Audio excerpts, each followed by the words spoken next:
y'all think this code switching piece or like things like that where we constantly have to make others comfortable, do y'all think that becomes like a survival skill? Yeah. Yeah, I agree. Like I used to say, like, I was in autopilot mode growing up. Like, my life was always set about, like, surviving, like, getting through the day with everything. So, like, I had to learn to, like, live with myself. So it was the whole idea of, like, me accepting who I was, what I wanted to do, and the man I envisioned myself being. And that took a lot of, like, breaking down different things within me. I don't want to be the statistic. I don't want to die. I don't want to jail, period. So, like, my life wasn't about just, like, you know, becoming that guy. It was about make sure I wasn't that other guy who's locked up, who's on the news, who's this, who's that. And, like, that was a lot of pressure because, you know, you still have school, you still have work, you still have, like, your life to live. But at the same time, you're constantly in, like, flight mode thinking about everything else that's happening around you. I feel like it kind of makes you, like, mature Yeah. a little quicker. Too early, than normal. Yeah. Just because you have those, like, you have to learn how to, like, adapt. Yeah. You know what I mean? You have to learn how to, like, and I don't necessarily think that's, like, a good thing. You know what I mean? Yeah. Like, in some instances, like you said, you matured way too early. Like, I felt like I was a very mature person at 13 because I was taking a train all the way to the Bronx to get to high school. You know what I mean? So at 13, 14 years old doing that, I felt like I'm a grown grown man, basically. Yeah. I also grew up in the Bronx. So. Like, you know, so. Shout out to the Biggie down Bronx. BX. But that's what I feel like I was a grown man when I was 6. When I was like 6, I grew up in Boston, you know, real Boston. I grew up in Boston, so I'll be like 6, 7. I would walk from my crib to school every day by myself, take the bus, everything, come back. My mom was working all the time, so I'll be like doing like class, like the school thing, come back, sports. So I'm like playing Pop Warner and stuff at this time, going to school and everything by myself at this time. And I remember I transitioned to, I was in this program called MECO. Yeah. It takes like inner city kids to like predominantly like white schools, like the suburban schools. I remember like meeting like probably my first white friends in like 7th grade. And then kind of them like talking about the things they did or like what their parents waking them up or like making their bed or like making their food.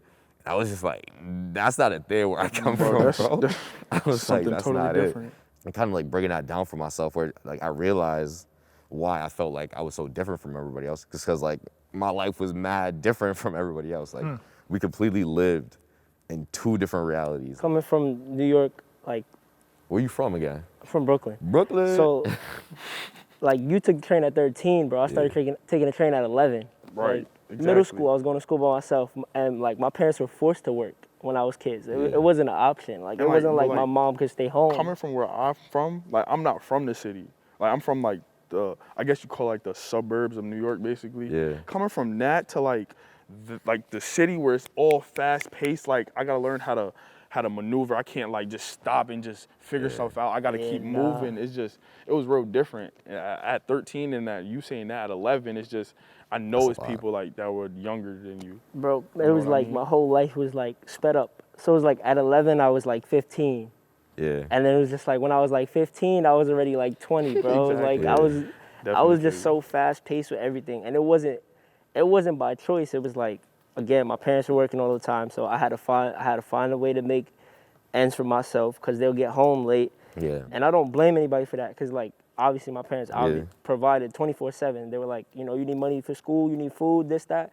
I got it. Yeah. But it was just like I had to figure and maneuver everything by myself. Yeah. Like Esau said, I'm from Stoughton, Massachusetts. Yeah, like don't say Boston. I was taking the train. I took 2 trains and walked every day just to get to school, like into a school just full of white people, like a predominantly white institution. And it was just, I had to grow up fast. Like, you know, I'm in the city of Boston. I'm just experiencing mad different things, looking at mad different things, and then I'm like dealing with all these white people, like dealing with all these stereotypes and microaggressions. It was just a lot. I had to really grow up quick. Yeah. So how does that help y'all now, right? Like Yeah, I'm hearing that's what I all of said. y'all talk about this, and I had sort of a similar experience. It was a little different because there was You 7 grew up kids in like my the family. 1930s or something, right? There was 7 kids in my family, but in the 30s, wow. No, I'm saying there were 7 kids in my family. I was Yeah. number 6. So there was always somebody older around, right? Like, Yeah. You know what I mean? Either going to school with you on the train. I just feel like I had my own little village. Yeah. I'd be like, Ma, can we have friends over? She was like, No, you got enough friends around here. You got 6 other kids to play with. Find something to do. But I felt like that manifested for me in different ways, where my sense of direction was off. So where y'all were like figuring it out for yourselves, my sense of direction now is terrible. I always have, you know what I mean, GPS. Yeah.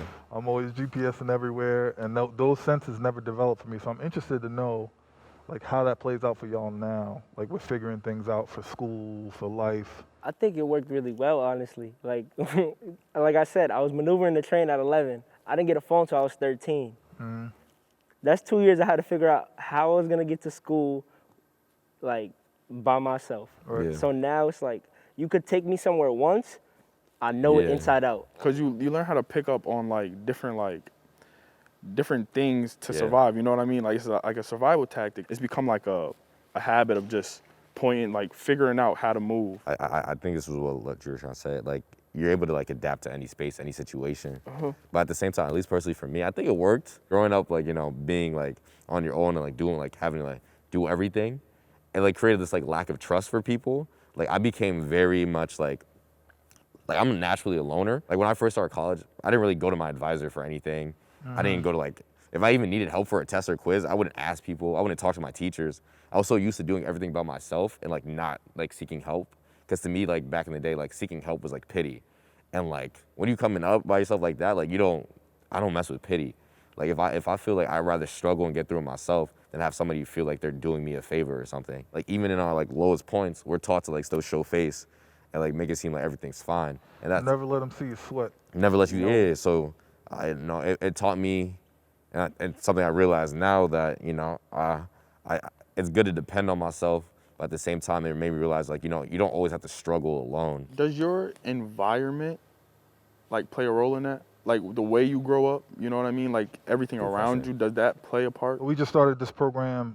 It's called QUFYI. It's a QU first year immersion, right? Where we have students of color that are coming in. We take them through. It was supposed to be a 2-week residential, but because of COVID, we had to switch it to like a 5-week virtual. But we talk about things like that where, you know, one of the things that we talk about with resource connection is trying to figure out earlier that you don't have to figure everything out by yourself, right? If you are struggling with something, this university and all universities pay people to help you with your issues, whatever they might be, right? Literally, we write checks for this. So you have to take advantage of it. And I think it takes some time for students of color to work themselves out of that. I think that's one thing that I learned at like a young age rather than like an older age was that asking for help is never like a bad thing. Like it's never a bad thing. It's like you just wanting to better yourself, honestly. That's just the way that my father presented it to me. Like there's no harm in never asking for like help or asking for like, or like saying that you don't know something. There's never a problem with that. It's always like, that's just the way he presented it to me. Like it's just not a problem at all. Like why would that be a problem? Me wanting to educate myself, you know what I mean? Yeah. Right. Getting it on your own sometimes feels better. Yeah. And, like, it's a bad thing. It's a good thing and a bad thing, because, like, I wouldn't ask for help, like, because the pity aspect, but then also because, like, I knew if I got it on my own, nobody could tell me anything. Like, if I get it on my own, I have that pride. It's like, I did that. That's why, like, at such a young age, I felt like a man, even though I really wasn't. But it's just like, I felt like that because, like, I did that by myself. Yeah. And nobody could tell me anything about it. But it's like that confidence, though. You carry yourself like, Yeah. right. Yeah.